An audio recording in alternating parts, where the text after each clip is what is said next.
What is going on, ladies and gentlemen? Welcome to the Gravity Podcast.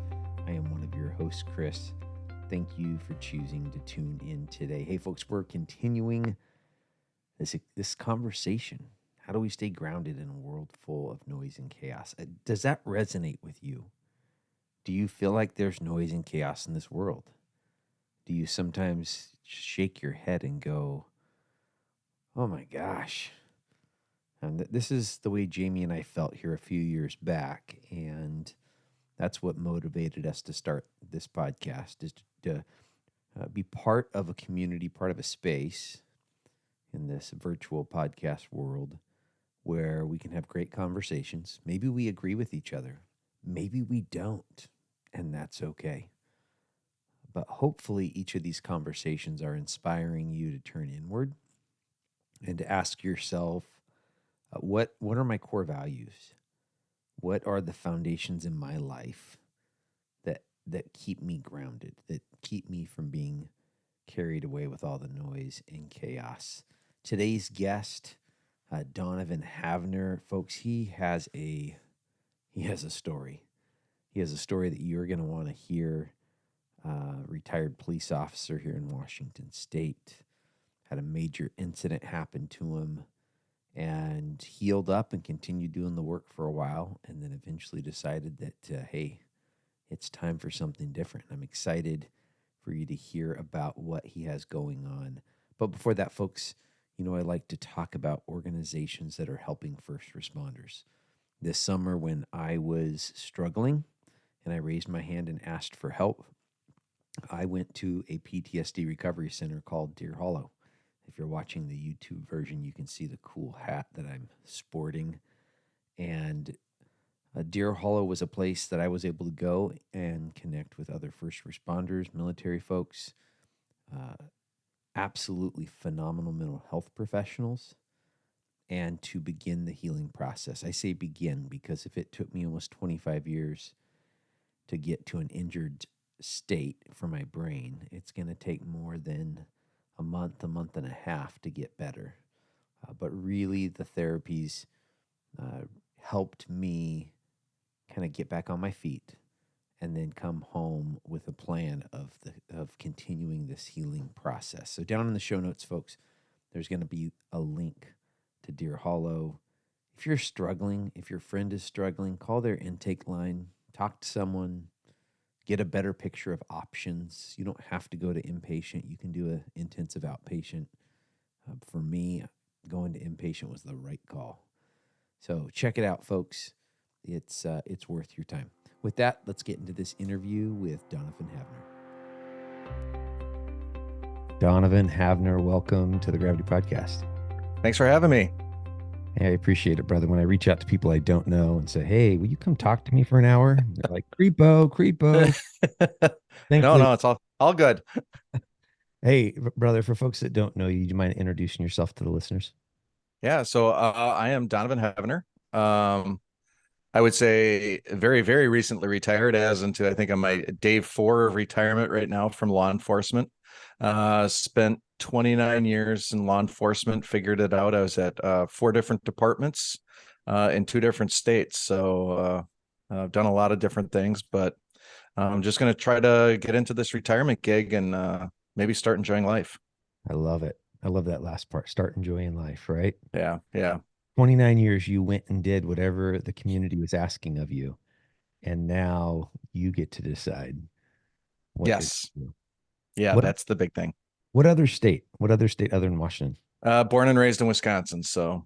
Okay. Well, what the heck brought you to Washington State? It was kind of I don't want to say it was an accident, but when I was an officer over in Wisconsin, that's where I started, actually in the Green Bay area. Yeah. And I'm not a snow guy. I don't like the snow. And I worked one shift on graveyard where I had to dig my patrol vehicle out of the snow. I think it was like 5 times. Oh, wow. And I came home that morning and I told my wife, I said, we gotta find something else. This isn't working. And there was a department out on the West Coast. And this is, bear with me, the late 90s. So there's not a lot of internet going around. It's mostly bulletin boards. And I never been out to Washington at all. Thought, well, what the heck? They were doing a nationwide hiring for this department. So I was able to do a lot of the testing right in the Midwest. And I came out to Washington for a day and a half for my chief's interview and my polygraph, and I was sold, and the rest is history. Yes. Yes. When I was getting out of the Air Force, I was testing all over the state because I needed a job. I had Mm-hmm. two kids at the time and a wife, and I started over there on the west side of the state for Linwood, and I worked there for a couple years, and it was a great place to work. I actually planned on staying there for a career, but then my hometown opened up hiring, and I was like, what do we do, James? That's my wife's name, Jaimie. I was like, what do we Yep. do? We tested, and well, the rest is history there. We came back over here to the east side of the state and really enjoyed it. Hey, that's one of the things, coming out of this job. And for me, it wasn't plan A, meaning a post-traumatic stress injury, kind of caused me to stop a little bit earlier than what I planned. And so a lot of people ask, would you do it again? And I say, absolutely. Mm-hmm. Like I don't like the post-traumatic stress stuff. It's scary, it's uncomfortable, but the experiences of being a police officer, the things that I got to go and see, I felt like was just remarkable. What are your thoughts? Yeah, I wouldn't trade any of it for anything. And I wasn't the person that grew up wanting to be a cop. Never wanted, I ran from the cops when I was growing up. I was that skate punk, who was skating wherever he wasn't supposed to. And when I interned at my local police department, we all laughed because they remembered chasing me. So that's the funny part, but I stumbled into this career. I fell in love with it. I wouldn't change anything I did, and that even goes up to and including my incident that I had, that ultimately led to my retirement. Yeah. What was that first moment? Do you have a first moment? Like, I mean, I sit there and think back when I was at Linwood, I'm a brand new cop. I'd wanted to be a cop for a while, and I did in the Air Force, but just very different. Everyone's background checked. Everyone can get in trouble from their commander and their first sergeant. So, on the most part, people are minding their P's and Q's. So, being a civilian police officer was really that first experience. Mhm. Do you remember like where it was like, holy smokes, I'm a police officer? Did you have that type of experience when you first started?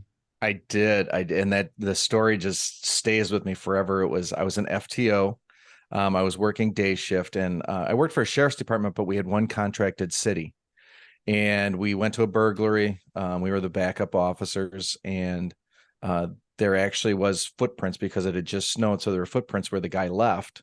So my FTO said, "Well, you're going to be the bloodhound today. You're going to chase the footprints, and I'll be in the car along the street, following along." And I followed those footprints, and I just remember that time I came around the corner of one house. I think I had been going for maybe half mile, maybe a mile. Came around a corner of a house, and I almost stumbled on the guy because he was hiding from us. And at that point, I mean, I did a lot of dumb things after that, being the rookie and not knowing. But man, just that feeling that I caught that guy. He had to pay the price for what he did. And I was able to haul him off the jail. And that was, right there. I was just like, this is it for me. I know I'm doing something I need to do. Yeah, absolutely. Yeah, the foot chases. I remember asking when I was in Linwood. I vividly remember getting in a foot chase and catching the guy. And I looked at him and I said, why'd you run? This is going to add a charge." And he looks at me and goes, "It's going to add a misdemeanor." And I'll tell you what, some of the cops are out of shape. So I just roll my dice. Unfortunately, you won today, sir. And I was like, fair enough. I can respect that. I can respect that. Yep. You talked about making some decisions as a young cop. The image that came to my mind there was I was at Linwood, a guy on a bicycle, a kid on a bicycle, and I say kid, he was a young adult, I think. But he took off from the cops, and I think all they had him on was like a bicycle violation and obstructing. But this is 2005. Everyone gets Mm-hmm. to go to jail in 2005.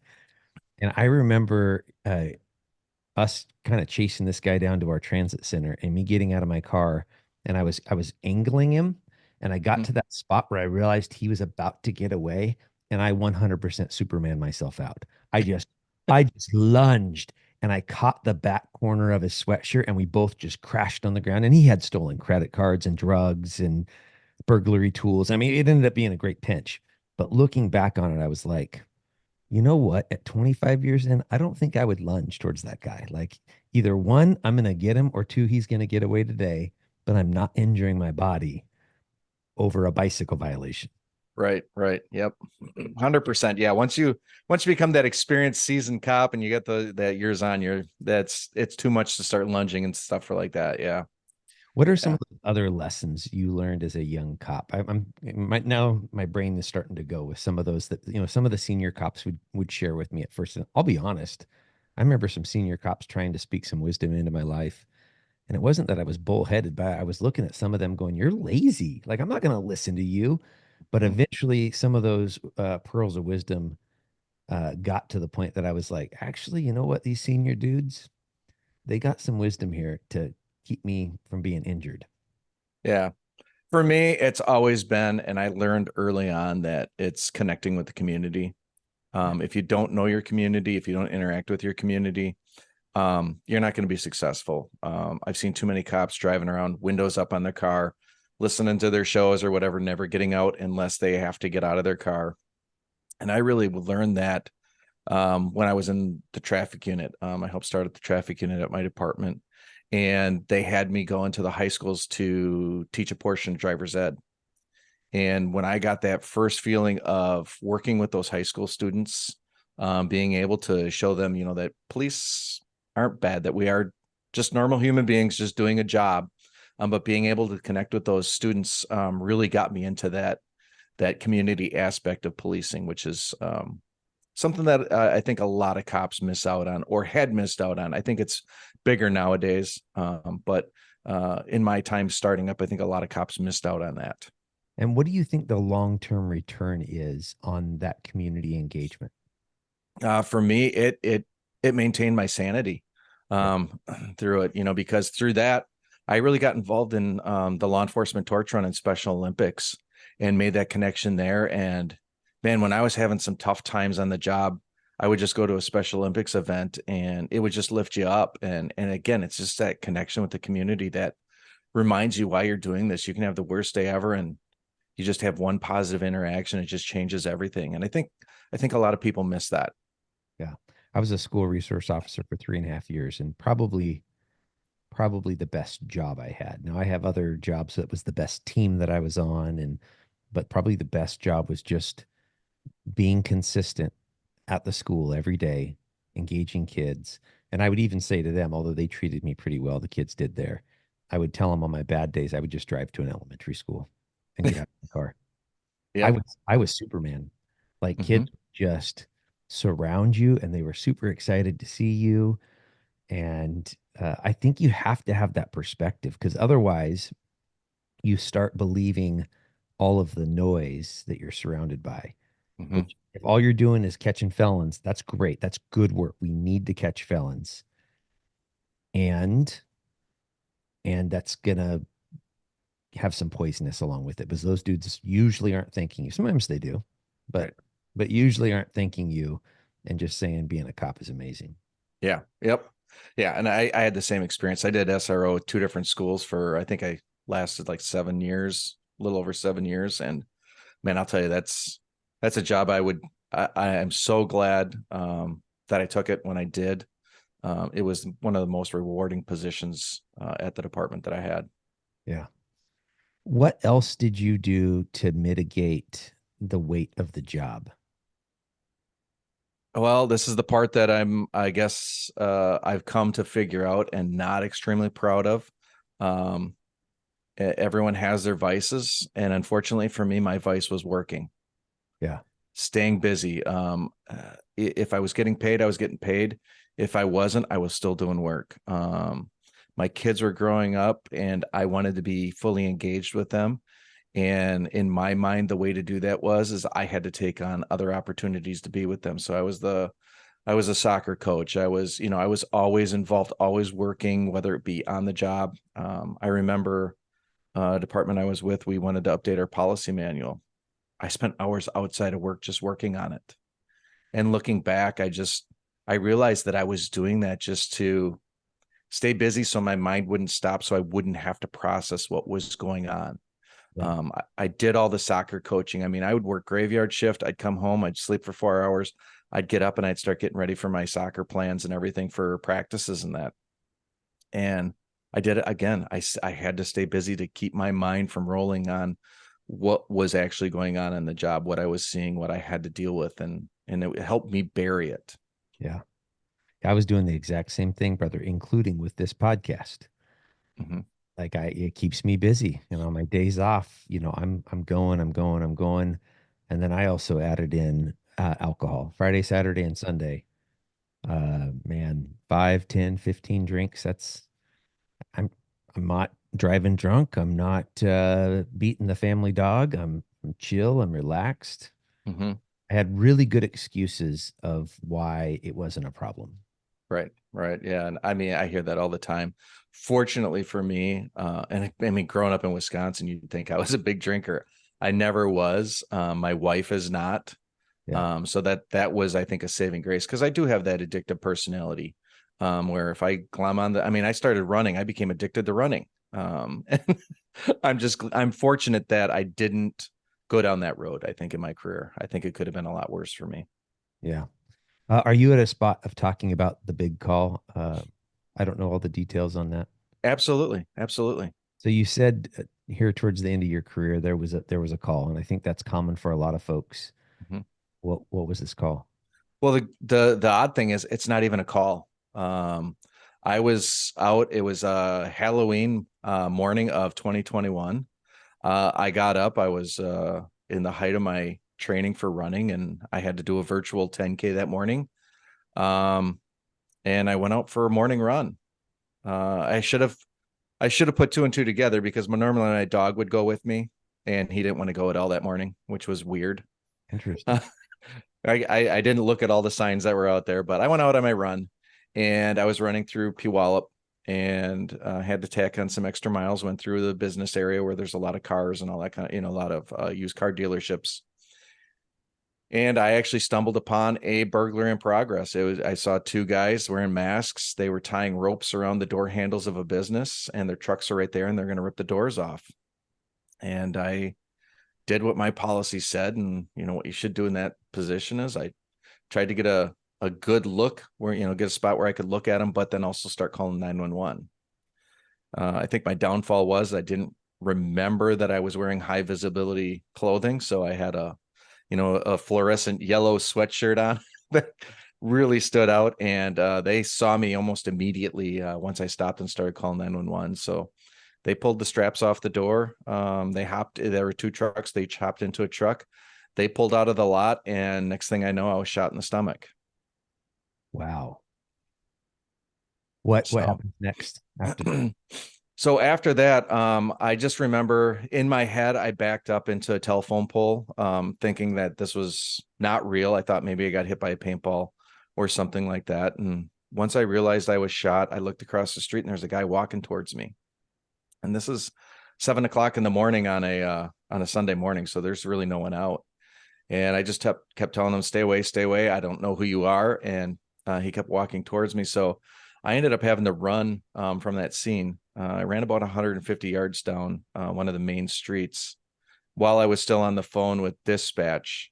And I've listened to the call, and it's pretty frantic. And they're trying to get police to me, and I'm trying to tell them where I'm at. And then I collapsed on the side of the road. And then a car stopped. And just as soon as that car stopped, he was asking me what happened. I was telling him, and then I could see the red and blues coming down the street.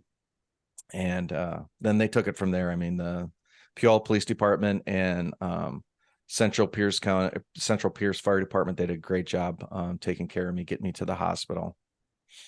What was the outcome? Were they able to identify the suspects from the investigation? Well, you know how that goes. They know who it is. It's just trying to put it together. Yeah. Obviously, stolen cars involved. My assumption is it's probably a stolen handgun. So it's just I have stood by that. I don't think they'll ever be able to solve this case. They've made a lot more headway than I ever expected them to. So I haven't lost hope. Yeah. They're still working the case, which is good. But we're 2 years down the road here, and still no one's in custody for it. So Yeah. Let's talk about just the physical recovery. I mean, there's a lot going. There's both I would assume, a physical recovery and then also a mental recovery. I mean, this is a major event. probably the biggest, one of the Yeah. biggest that any of us can be involved in. What was that road like? What were the kind of the steps or the processes that you've had to go through? Physical was difficult, not difficult. I mean, it was basically I just had to sit around and heal up. I lost a portion of my small and large intestine. I lost my appendix. So there's some issues, digestively that I had to work through. But my wife, did the best she could keeping me down. Unfortunately, again with that whole workaholic thing, I was back to work part-time within a month, which was a huge mistake. Yeah. The one thing that saved me though is I was in the hospital for a week. I came home on a Friday. My wife had an appointment with a therapist the following, I think it was Tuesday or Wednesday. And she's like, you're going to talk to this person at least one time. You're doing that for me. And so I agreed to it, and it probably was the best thing that ever happened to me. I didn't know how much baggage I was carrying around as I started going through the process, and it was a learning experience. I'm finding that I suffer some things from the shooting, but it's more of the cumulative stuff. I did ICAC, Internet Crimes Against Children, for 9 years, looking at child pornography. Oh, wow. Being the SRO, I was in a small school district back in Wisconsin for a while. I did all the child sex crimes. A lot of that stuff I didn't realize the impact it had on me. So that's the mental portion has been the roughest part. But again, my wife making me go to that first appointment, I think is really what helped me turn the corner. Yeah, man. Cop spouses who are calling us to the carpet. I, shared with you before, alcohol for me. Mm-hmm. Shortly before I stopped, my wife had come to me and said, "Hey babe, do you think you should cool it on the alcohol?" And I looked at her and said, "Do you want to be my wife or do you want to be my mama?" She's the woman she's the human that Mm-hmm. I trust most in this world. I know she has my back. Right. No doubt. Yep. And that's the way I responded to her. I mean, I talk about like the flashing light, check engine light saying, "Hey, hold on a second. If you can't listen to this person, who can you listen to?" And then a week later I spiraled and, went off to inpatient Yeah.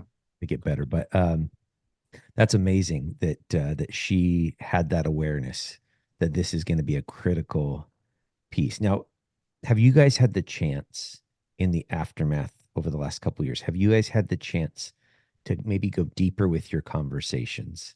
And was she already seeing that this was an important piece before the shooting? Oh man, I mean, we talked about it, and I think she saw it. She didn't realize it. Yeah. Again, because I started in a time when this wasn't a thing. We buried it and we moved on. I mean, I've been involved, not involved with, but had people close to me who've lost their life in the line of duty, and she's helped me through that.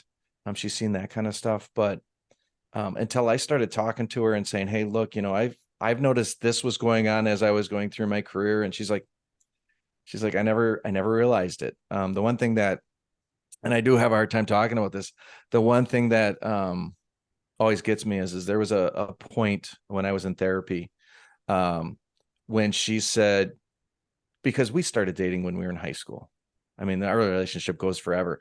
And when I was in therapy, she's like, I'm getting the old Donovan back. Yeah.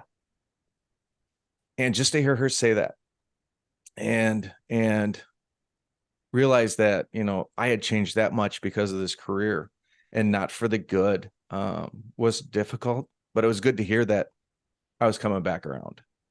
Well, thanks for having the courage, brother, to share that piece because we first responders need to hear that. Whether it's because we don't have the language to be able to hear that from our spouses, or whether it's because our spouses are just trying to hold on tight and they don't realize it. My wife told me the same thing. I was at Deer Hollow, PTSD inpatient recovery place, and I lost it on the counselors. Like I was on fire, getting ready to walk away. And I call my wife And eventually I got to the point of saying, babe, right now I'm not filtering this, and I know that. I need your filter. Tell me what to do. And Hmm. she's like, you need to stay. And what she was saying is, Chris, this big reaction right now that's not measured that you're having, I've had to deal with this for the last 20 years. Right. Yep. And you come home and I see it on you. And so I'm playing zone defense. I'm getting the kids and saying, hey, give dad some space, give and and that's cool if we have the common language. You come home and say, hey, I had a tough day and I need 20 minutes. That's great. But that's not what we were doing. She was just seeing it on me. And so she would deal with everything and try to keep the peace so that I wouldn't have some big reaction with the kids fighting or whatever else. Right. And Hmm. that was my toughest weekend, Oh. realizing what I had put my wife through for this career Hmm. as I'm Yeah. signing for overtime and getting called in at 2 a.m. for SWAT or for homicide scenes or for fill in the blank. So I hope first responders are hearing that. Not that our story is going to be their story. It's all going to be a little bit different. Hmm. But do we have the common language? Do we have the ability to really let our spouses speak into that? And have they seen a drastic change? And what can we do to be the old Donovan? What can we Right. do to be the old Chris? Right. Right. And it comes down to you got to listen to your spouse because they see what's going on. And my wife was doing the same thing. She was just, trying to keep the peace and everything. And it kills me to look back at everything, that we put our spouses through. I had the same thing, the calls late at night, going into work, coming home, and she could see I just had horrible things. She would do so much to try to protect me. I remember um, there was a young lady that I dealt with. And when I say young lady, probably about, I think at the time she was like 12 years old. I was on I think fourth time taking her out of her household because her parents weren't taking care of her. And it was like 2 days before Christmas. And I was working for a small community and we knew what house she went to because she went to her aunt's house. And I came home and my wife just saw how devastated I was. And she just took me to Walmart and we bought Christmas presents for the girl. It's just things like that. Yeah.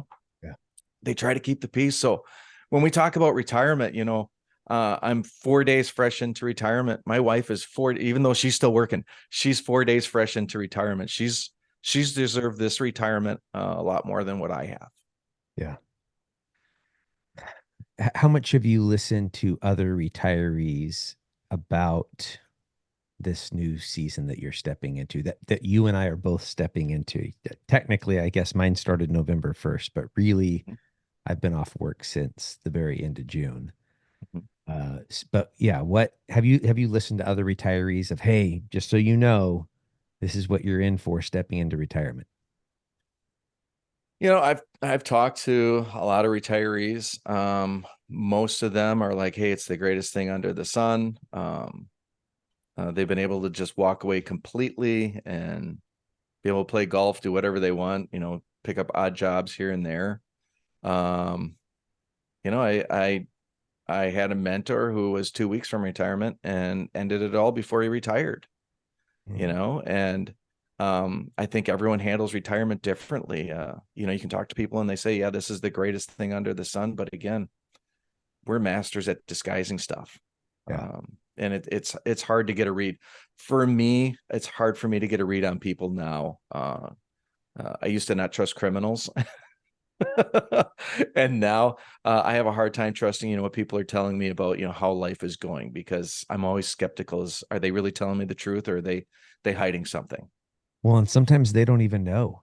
Right. Like this after this summer, I met with some members of my peer support team, which I was the leader of, right? So I should have my stuff together. And a couple of them apologized to me. Hey, sorry, Chris, we didn't realize it. And I looked at him and said, I didn't realize it. So don't be sorry. I knew that these things bother me, but I didn't realize that I was about to really spiral hard and Mm-hmm. get to a dark place with some images of killing myself. And so you don't got to be sorry. That's the struggle, is if we're going so fast and so hard that we don't give ourselves the time to really turn inward. And I realize that might be scary, but turn inward and really check in with yourself. How am I actually doing? Hmm. You know what I'm saying? Like Yep. we have to carve out the time. And there's different ways to do it. I love mental health professionals. You find someone you trust who has the training in that area. They're really good at helping us do that. They're good at pushing us to Mhm. unpack some stuff and to realize that maybe you are great going into retirement. Maybe it is the best thing ever sometimes. Right. And then from time to time, you see a cruiser go by and all of the positive memories come back. And you're like, oh, for me, I've seen a couple traffic stops and my wife sees it in me, right? My eyes are up and I'm driving slower and I'm going back and I'm scanning. Is she okay? Yep, everything looks good. Maybe we should turn around and watch for a little bit until they get cover. I mean, it's in me. And I don't think I want that out of me. Like I want to be able to manage it, Right. but I like that I give a damn Right. Yep. because that's what you did when you went and bought kids.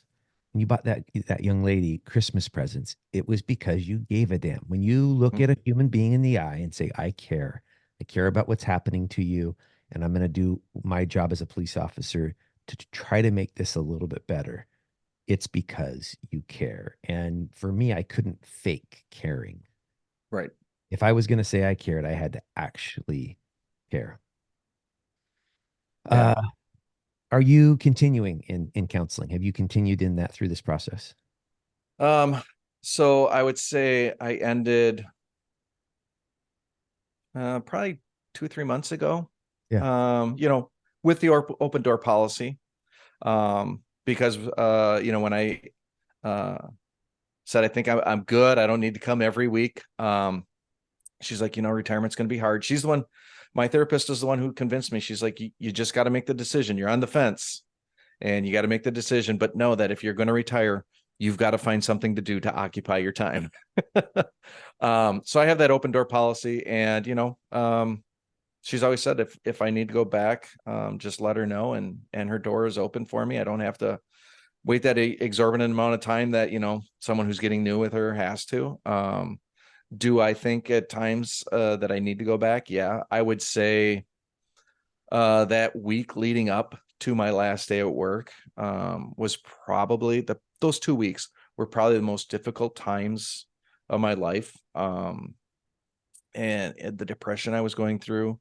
Um, there was a lot of loneliness involved in it because, now for 4 days, me and my wife have been living together because we built our dream home. She's been living in it. I've been staying about an hour away to finish up my career. So, those work days, I was all by myself, lots of time to think. Yeah. Um, so I would say I'm taking a temporary break from therapy. I know I'll have to go back.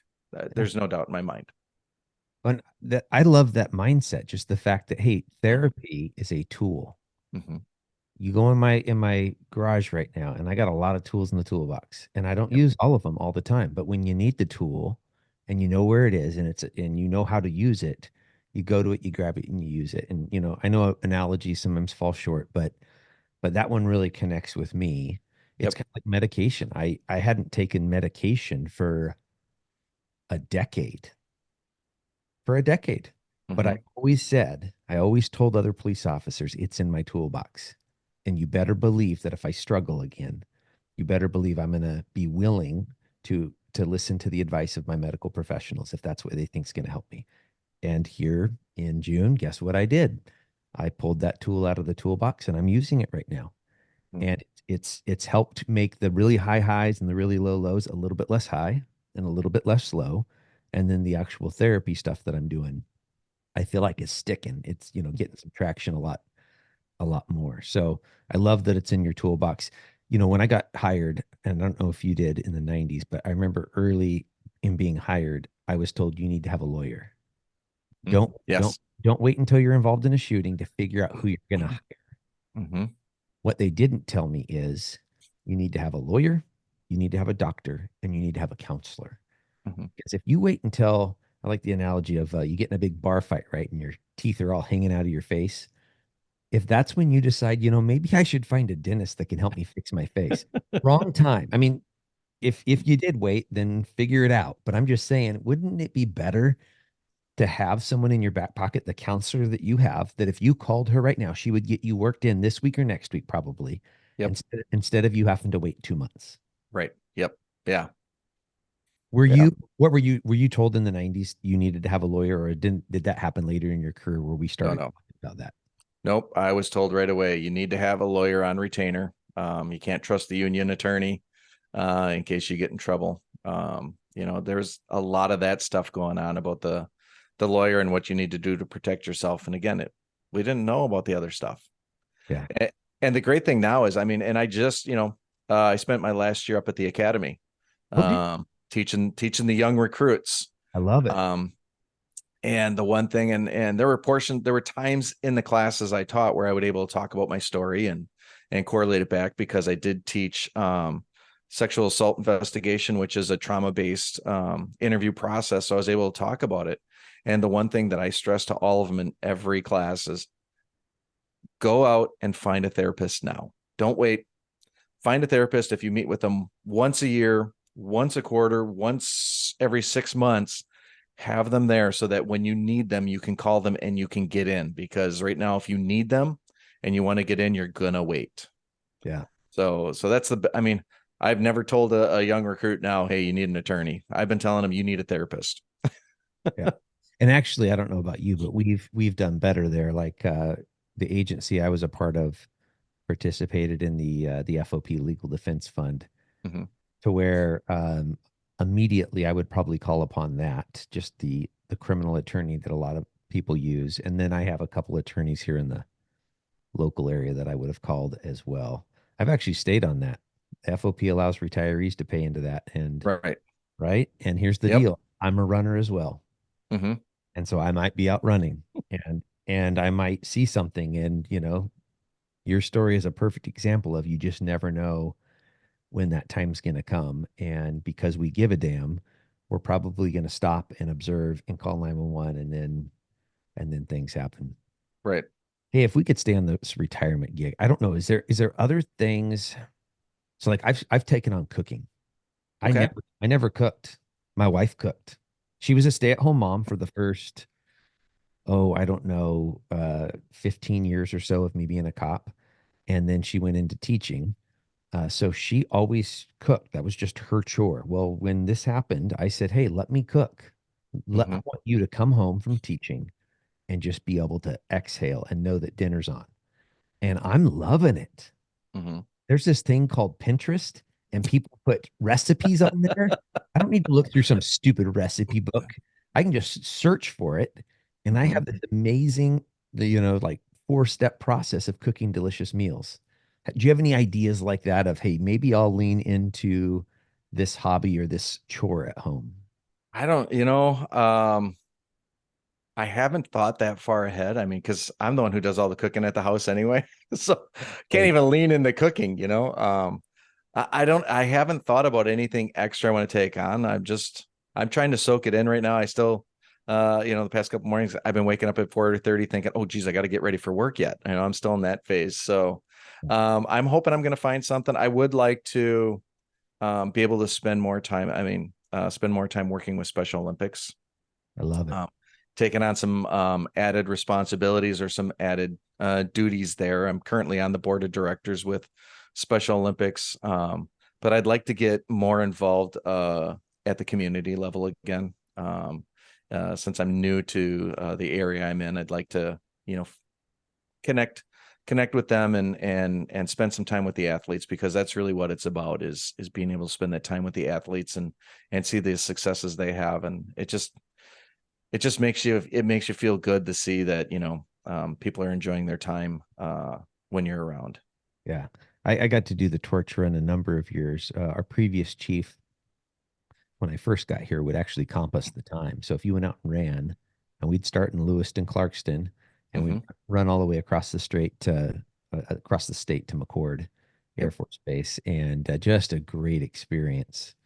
And then engaging the athletes, doing the polar bear plunge. Holy smokes! One of my daughters said, "Hey, Dad, will you jump in the river with me this year?" And I said, "No, no, I will write it." Yeah, and I do cold plunging. I sit there, and the problem with in our area, again, I will write a check. I want to donate money to this event, and yes, you go do it, baby. But the last time I did it, they had us take off all of our clothes except for like our swimsuits. And then we stood outside for 15 minutes. Mm-hmm. And I was like, nope, that does not work. You want me to jump in cold water? I will do that. But it needs to be clothes off, jumping in, getting out, and let's find the hot tub and the hot cocoa. Right, right. Well, I love it. I love this season of life that you and I are both in and the opportunity that it has, because this is what I've been chewing on. Uh, what is my purpose? Right. What is my purpose? And I have some answers for that question right now. I think I have some understanding of what my purpose is, and I get to do pretty much anything I want. Mm-hmm. As a man of faith, I answer to my God and my wife. Right? Right. Those are the two things right now that I have to look at and say, hey, is this consistent with these areas of my life? And if it fits with God and my wife, then I can probably do it. Whereas before, there were so many more things that we had to take into account. Right. Yeah. Yep. So you're a podcast co-host as well, is that correct? I am. I'm on the Police Applicant Podcast. So what do you folks tackle on the Police Applicant Podcast? So with that, we're really working at helping those interested in getting into law enforcement, giving them the tips that they need, ideas if they're struggling in the process, because there's some great candidates out there who just don't even know how to even begin, because a lot of times they're not provided the skills in school or in their jobs on how to apply for a police job. So we hear a lot of different stories, a lot of different struggles. So we work with those trying to get into the career, and on our podcast, we'll bring back people who have had their struggles and talk about, what they've gone through. There was a gentleman who I think it was 14 years trying to get a job in law enforcement. Holy smokes. That's dedication. That's an employee I want. He spent 14 years trying to get in, and then he finally got in. So we talked to him, and there's others who have the same kind of stories, not 14 years, but, multiple years of just trying to get in because it's a position they've always wanted. And a lot of times it's, maybe they made one mistake in their life and people aren't going to give them a chance. And we just talk about there's a department out there who's going to give you a chance if it's not that bad of a mistake. Now, yeah. Oh, completely. We've talked to some people and said, you're not a fit for law enforcement, But for the most part, we've got some great people that we've touched base with who've really done well after some of the mentoring that, Ken Reibel, he's been doing the mentoring and reviewing personal history statements for years, helping applicants get in. So I feel fortunate that Ken has brought me on to embark on this journey. It's a lot of fun. Yeah. I love listening to other people, right? And hearing other people's story. That's the gift of being a podcast host. I feel like getting this opportunity, getting into applicants. One of the things I love that Washington State is doing now because I was doing the hiring at my agency probably about a year and a half ago, and having regional police academies. Right. You know what? For some folks, being away from your family for 4.5, 5 months, it's doable. You sacrifice, you make it work. But I remember people reaching out to me, single moms, single dads, and they were like, I can't leave my kids. Right. Right. And so they didn't apply because they were from Eastern Washington, and they were like, hey, this is my community. This is where I want to work. Totally get it. And so having regional police academies where people can, it's not easier, I don't think. I think when I went through the academy, Monday through Friday, I was just at the academy, and I focused on studying and uniforms and running and defensive tactics and all that stuff. So for folks that have to go home at night and be mom and dad, that's really, really tough stuff. And it opens the door to some folks, I think. It opens the door, and it alleviates a little pressure we have too. I mean, because I was at the Burien campus, the main campus, and at any time we'd have 8 to 10 classes going at a time, and with still, almost a year waiting period to get into the academy. So by branching out and doing these regional academies, it's helping us. They're cutting the ribbon on the Vancouver Regional Academy tomorrow, I believe. So we're moving forward on getting those out, which is great. And I think they've seen that it is it's beneficial keeping those folks close to home, so Yeah. that they can still maintain that contact with the family while they're at the academy. I think that's important. Yeah. I love it. Brother, thank you so much for coming on and really, I mean, this is very fresh stuff for you, Mm-hmm. and having the courage to share the pieces of your story that are raw. That takes a lot takes a lot. So I appreciate you being willing to do that. I think others are going to hear what you've shared, and it's going to give them courage to reach out and start talking to somebody. Yeah, I hope so. I mean, that's why very early on from my incident, I've shared it on numerous podcasts, when I didn't think I could even share it. And I think it's important that people understand that it's okay. It's okay to have a tough time. It's okay to ask for help when you need help. So that's why I love sharing this stuff. And like when I was in the academy with the recruits, I'd share it, and they would see a guy with 29 years on breaking down in front of them, and not being ashamed about it whatsoever. Yeah. I teach first level supervision for the state, and I've been sharing my story for a couple years now. Now I have another chapter to share after the summer. Yeah. But the reason I've been doing it is because I want our leaders to open up to your folks. Mm-hmm. After you have that call with the kids or the death scene or whatever, be real with them. If it bothered you even a little bit, the next roll call, be like, "Hey, that call yesterday kind of bothered me. These calls sometimes do. How Mm-hmm. did it hit you all?" Right? And Right. us talking about this stuff instead of burying it and dealing with it by being a workaholic or abusing alcohol or whatever it is we choose to do. Mm-hmm. Us talking about it I feel like is part of the answer of us moving forward and dealing with this in a healthy way. Yeah, it is. Brother, if this is the first time folks are hearing your voice, what are Mhm. ways that they can either connect with you or follow some of the stuff you're doing? Well, I'm on LinkedIn. I'm also on Instagram, and in Instagram, it's just at Donovan Heavener. That's the best way to find me, get connected with me. I love it. Well, for the listeners, look down in the show notes. Those links will be down there along with the Police Applicant Podcast link. Donovan, time is my greatest commodity. I can't make more of this stuff, and you've given me a lot of yours, brother. Thank you. I appreciate it. Thanks. Have a great day. Bye. Wow, folks, what did you think about Donovan's perspectives? What an experience that he went through, and the healing process, not just for his body, but for his mind as well. And I love the fact that he's continuing to contribute to the law enforcement profession through the Police Applicant Podcast and hearing some of those great stories. If you haven't listened to that podcast, you need to. I've listened to it a number of times. They have great conversations with folks on their show. Hey, Jaimie and I want to hear from you. How are we doing here on the podcast? There's a few different ways for you to communicate back to us. First and foremost, please follow us on whatever podcast platform you're listening on. You can also rate and review us. If you're listening on Apple or Spotify, there's 5 stars waiting on our main page. We'd really appreciate a 5-star rating if we've earned 5 stars, folks. If we haven't earned 5 stars, keep your stars. Shoot me an email instead at chris@gravityct.com. Let us know how to make it better. Future Marriage Monday topics or guests for me to interview.